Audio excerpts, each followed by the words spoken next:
الحمد لله رب العالمين الرحمن الرحيم مالك يوم الدين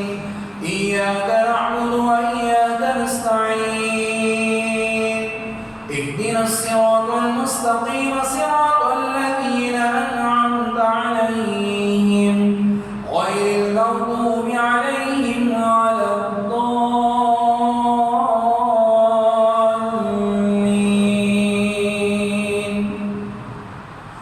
لقد صدق الله رسوله الرؤيا بالحق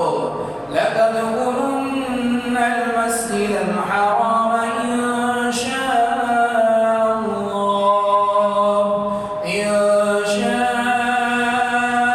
الله آمنين محلقين رؤوسكم ومقصرين لا تخافون فعلم ما لم تعلموا فجعل من دون ذلك فتحا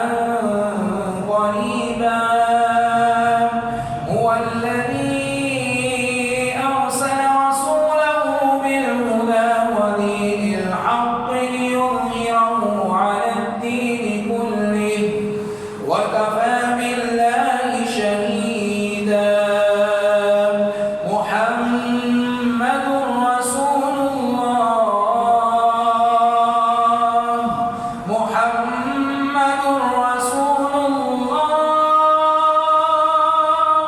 والذين معه أشداء على الكفار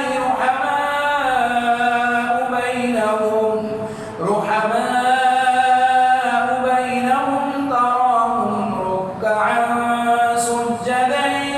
يبتغون فضلا من الله ورضوانا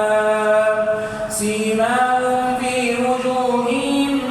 من أثر السجود ذلك مثلهم في التوراة ومثلهم في الإنجيل كزرع أخرج شطأه فآزره فاستغلظ فاستوى على سوقه يعجب الزراع ليغيظ بهم الكفار